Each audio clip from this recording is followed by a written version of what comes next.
Selamat siang untuk kita semua. Selamat siang. Apa kabar hari ini? Baik. Baik, terima kasih saya ucapkan kepada mama-mama sekalian yang sudah meluangkan waktu untuk mendengarkan sedikit materi dari saya. Sebelumnya, perkenalkan, nama lengkap saya Febriani Derita.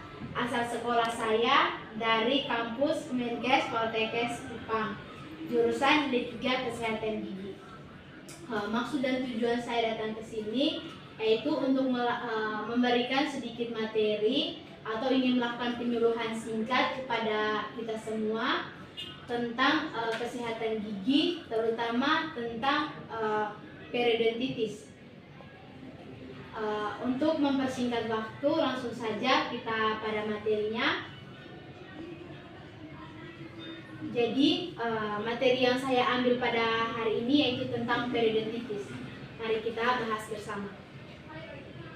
Apa itu periodontitis? Di sini mama-mama ada yang tahu apa itu periodontitis? Tidak. Oke. Jadi periodontitis adalah infeksi yang terjadi pada jaringan penyangga gigi. Penyangga gigi ini termasuk gusi, tulang yang membentuk kantong tempat gigi berada, dan ligamen periodontal. Yang berikut awal mula terjadinya periodontitis. Dapat kita lihat pada gambar? Bisa kelihatan? Bisa. Oke.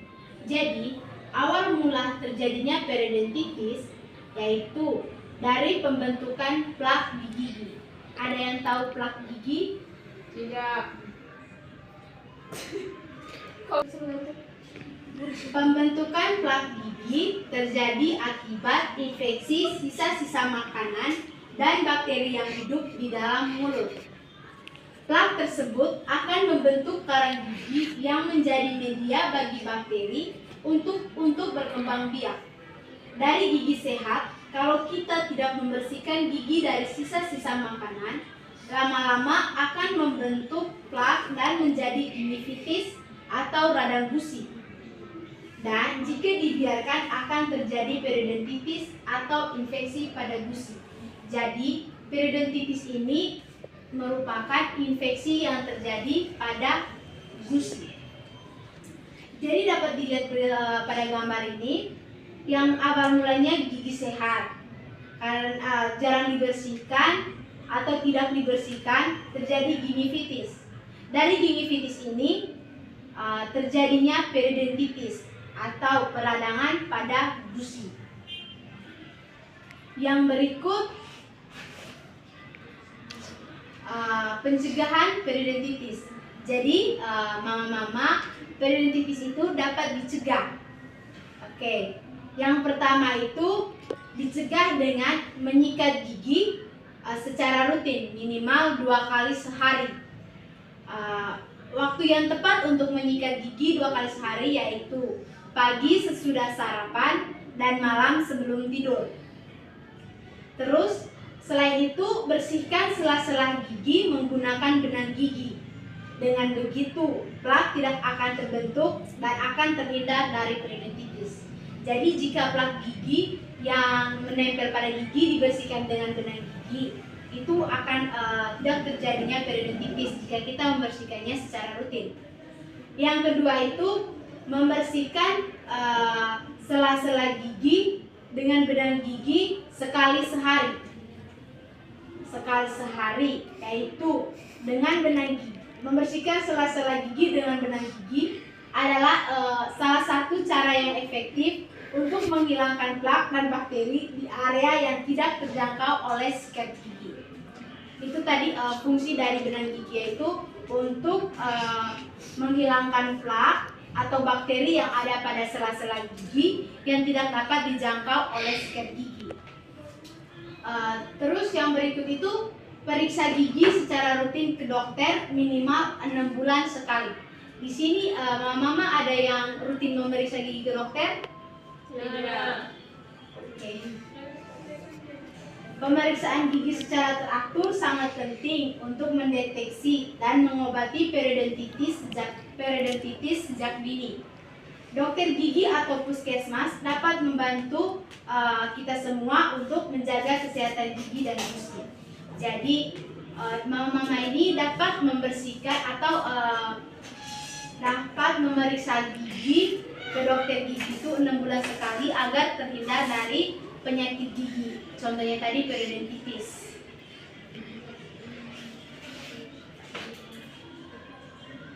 Jadi mama-mama, periodontitis ini dapat diobati. Pengobatan periodontitis ini bertujuan untuk mengurangi peradangan, menghilangkan celah yang terbentuk di antara gusi dan gigi, serta mengatasi penyebab peradangan gusi. Itu tujuan dari pengobatan periodontitis. Untuk periodontitis yang belum parah, ada dua cara untuk mengobati periodontitis.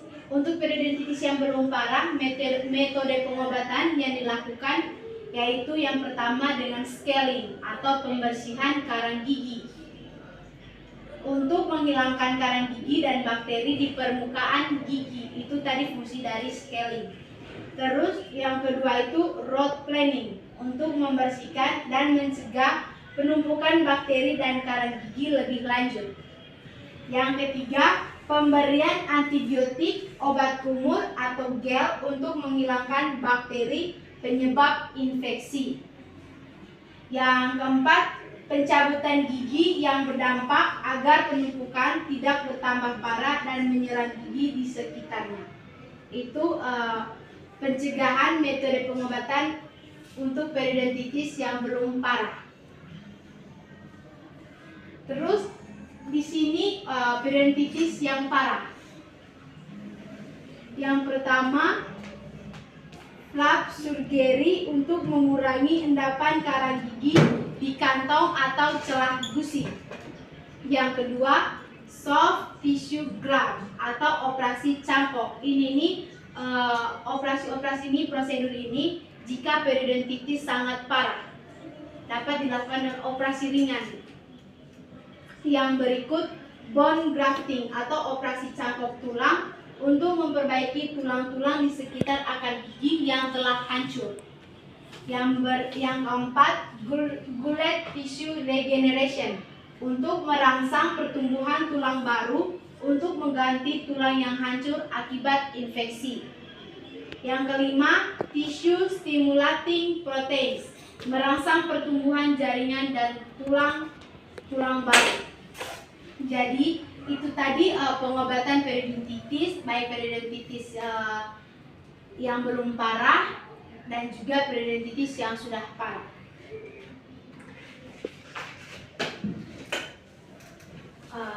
Baik, mungkin hanya itu yang dapat saya sampaikan pada kesempatan ini. Mungkin dari mama-mama sekalian ada yang belum mengerti atau belum dipahami, boleh bertanya. Baik Nona, mama di sini mau tanya, mungkin kan kita tidak tahu tuh di masa depan bagaimana, mungkin bapak atau adik-adik di rumah ada sakit gigi.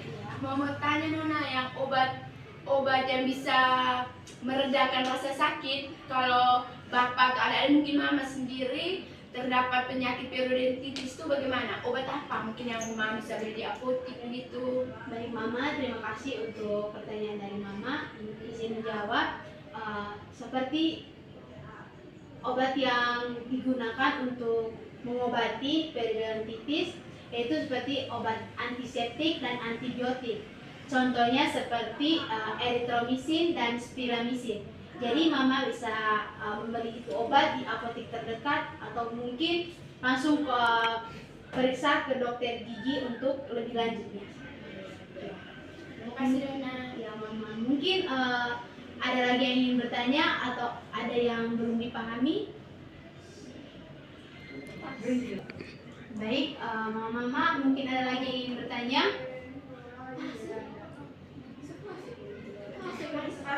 Terima kasih banyak.